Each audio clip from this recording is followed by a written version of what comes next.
Hello everyone and welcome to another review. Today we're going to go ahead and review a fragrance from the house of Prada. The fragrance is Rossa Extreme.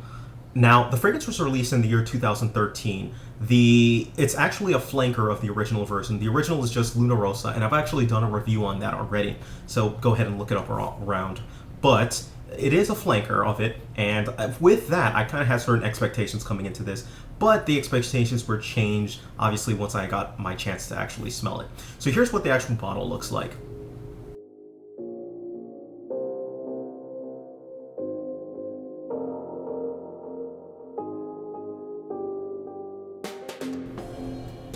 So from as you can see, it's actually very similar to the original bottle. The main difference is the colorway. With Rossa Extreme, they're actually going with a little bit of a darker colorway, and that really does fit with the actual fragrance, how it compares to the original fragrance, which is more of a lighter type of a fragrance. Now, with that, let's go ahead and dive right into the notes so we can get into the scent.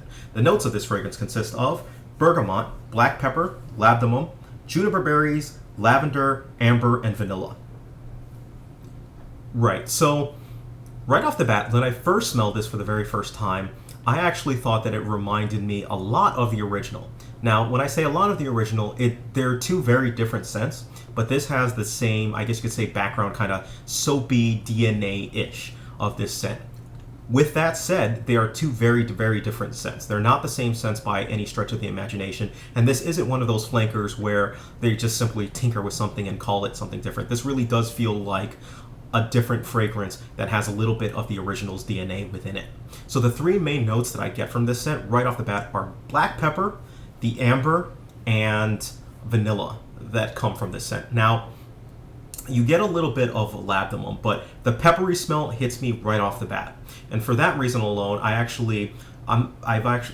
explained this a couple times, and that's heavy pepper scents actually make me nauseous. And so this is actually teetering on the borderlines. So I actually have to be careful with how much I spray of this scent.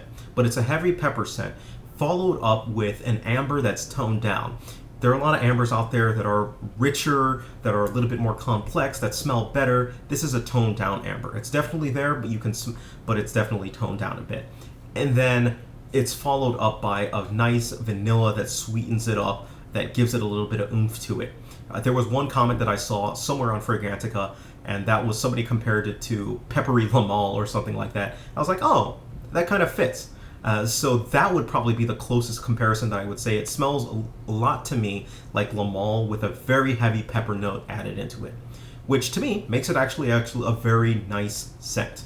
Lamal is a scent that I love, and this scent is a very good scent that does remind me of that.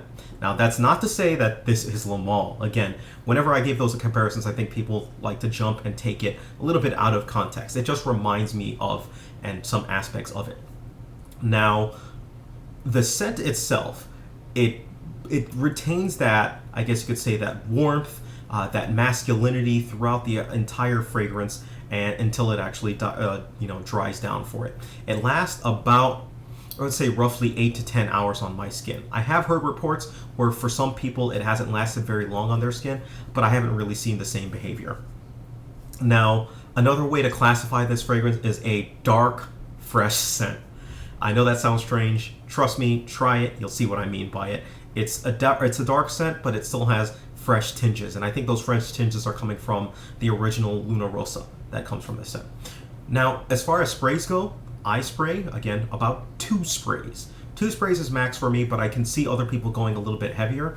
Again, me, I only go 2 because it makes me nauseous. Heavy pepper scents make me nauseous, and this, to me, is a heavy pepper scent. And for that, I don't spray it too much. For the occasion, I think it's a great work fragrance, and I think it's a good casual fragrance. I don't really see it too well for a good date fragrance just because of the performance. It's a little bit spotty, or I could be wrong. It could suit many people's purposes perfectly for a date fragrance. But I think it's a great casual scent, and I think it's a great work scent. Any age group can pull this one off, and this is your typical fall, winter type of a scent. Again, your mileage may vary on it. So with the performance-wise, I was getting about 8 to 10 hours on it. I have heard reports that it does last less on their skin. As far as projection goes, I get a good amount of projection, average. average to good, I would say. And for the sillage, it leaves a decent sillage trail that will, stick around in the air for a bit and then dissipate after you've been there for about like 5 seconds, something like that, right? So as with all scents, I take them out and I have 100 different people smell them in Times Square. And of the 100 people who smelled it, there were 80, and this actually went down on lines. 80 people thought that it was a good smelling scent. They said that it was elegant, manly, and spicy, and a spicy in a good way type thing. There were 20 people who actually disliked this one. There was no people who thought this was neutral, basically. And the 20 people who thought it was neutral said it was too strong. They said that it was too spicy, and they said that it was weird. Was the last one? Was weird was the last scent. So if I'm going to go ahead and give this fragrance a rating, I personally give this fragrance a rating of an 8 out of 10. I think that it's a slightly a better version of, or I wouldn't say version. I think it's better than the original Prada Luna Rossa. Just because the original Luna Rossa, I couldn't really wrap my head around. I thought that it was still a decent scent, but I didn't really think it was great. This one, I do think is a little bit better. I don't think it's an absolute dynamite of a fragrance. In fact, this would be lower on the 8 range, if you will, but it still is a pretty decent option, especially for a fall-winter type of a scent. It's a heavy scent without being too cloying. One of the downsides of it, though, it could be a little bit too, I guess you could say, what's this word that I'm looking for? Powdery. It does have a powdery type of a vibe to it, that the same type of vibe that you kind of get from Le Mans after it's been on your skin. I love that scent, but it may be turning off to some people, or some guys especially.